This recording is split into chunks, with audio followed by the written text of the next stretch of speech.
पल शरारत कर रहा है, नया मौसम बगावत कर रहा है। शरारत कर रहा है, नया मौसम, वहां पर शेर ना पढ़ पाऊंगा मैं, जहां बुज़दिल शरारत कर रहा है।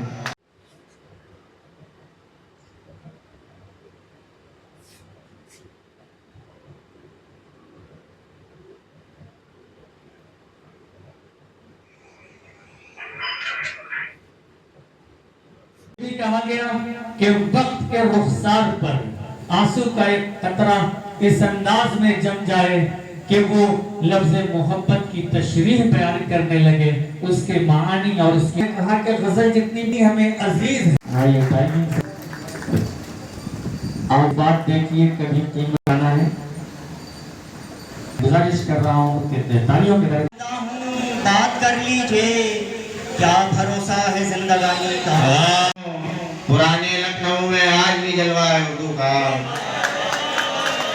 नहीं लेकिन यकीन जानो, पुराने लखनऊ में आज भी जलवा है उर्दू का। चार मिसरे और सुने के शायर दोस्त ने इसी शहर से अपने कैरियर का आगाज किया, सिर्फ हिंदुस्तान हुए इस शहर को इफ्तिखार की निगाह से देखा और लोगों को ये बताया कि हमारे कैरियर का आगाज इस शहर से हुआ है।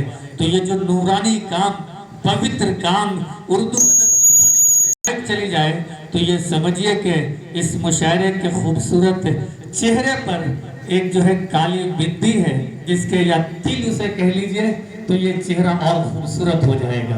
तो बहरहाल मैं गुफ्तगू ये कर रहा था कि ये कानपुर है, मुझे ये जितने चेहरे दिख रहे हैं कुछ चेहरे नए हैं, बहुत सारे चेहरे हमें पुराने भी दिख रहे हैं, जिन्होंने पिछले मुशायरे का आगाज किया जाए इसलिए कि तमाम लोगों के चेहरे पर जो लिखी हुई इबारत है, जो पल भर में मिट जाती है और पल भर में उभर जाती है, उसे पढ़ ले वही कामयाब है, वरना वो संचालक, वो नाज़िम फेल हो जाता है जो चेहरे पर, माथे पर लिखी हुई इबारत को नहीं पढ़ पाता है।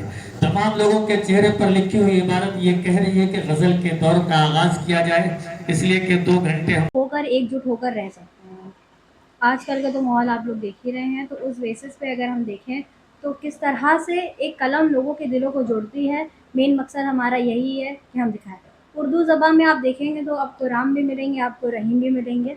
यही हमारा मेन मकसद है, लोगों तक पहुंचाने का, इस बात को कि कैसे हम एकजुट रहकर लोग आपसी में मोहब्बत बांट के रह सकते हैं। आपके प्रोग्राम में कौन कौन शायर और कवि सम्मेलन आ रहे हैं, कितने लोग सम्मानित करेंगे? हमारे प्रोग्राम में 15 शायर हैं, जिसमें कि जानी लखनवी जो कि लखनऊ से आ रहे हैं, इब्राहिम अली ज़ीशान जो कि जयपुर से आ रहे हैं, और ऐसे ही कई शायर जो आपके कानपुर, लखनऊ और दिल्ली से शामिल हो रहे हैं इस प्रोग्राम में। क्या पैगाम देना चाहते हैं हिंदुस्तान को? हिंदुस्तान से मैं यही कहना चाहूँगी, उर्दू ज़बान, हिंदी साहित्य या किसी भी जाति की हम बात करते हैं तो हम सबको एकजुट होकर रहना चाहिए, एक साथ मिलकर रहना चाहिए। यही मेरा पैगाम है और उर्दू अदब यही लेकर चल रहा है। ये एक मंच है जो आवाज़ बन रहा है। इसे आप कह सकते हैं मोहब्बत का मंच। मोहब्बत का मंच कह सकते हैं, मिलने का मंच कह सकते हैं, साथ रहने का मंच कह सकते हैं।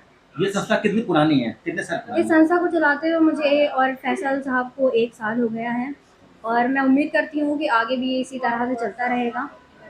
अभी बीच में आपने गौर किया होगा उनके बारे में मैं ज़्यादा कुछ नहीं कहना चाहूँगी, क्योंकि सबके अपने-अपने पॉइंट ऑफ व्यू होते हैं, तो मेरा उस पे अपना पॉइंट ऑफ व्यू रखना शायद अपने सारे दौरा मतलब नहीं, मैं असल में किसी भी पॉलिटिकल पॉइंट ऑफ व्यू के बारे में नहीं बोलना चाहूँगी, क्योंकि मेरा पॉइंट ऑफ व्यू रखना एक अलग चीज़ हो जाती है। तो मैं अपने पॉइंट ऑफ व्यू से चलती हूँ, तो मैं ये नहीं चाहूँगी कि मैं किसी और पॉलिटिकल बैकग्राउंड या चीज़ के बारे में बोलूँ। मेरे लिए सब एक समान है, तो इसलिए मैं उस बारे में कुछ भी नहीं बोलना चाहूँगी।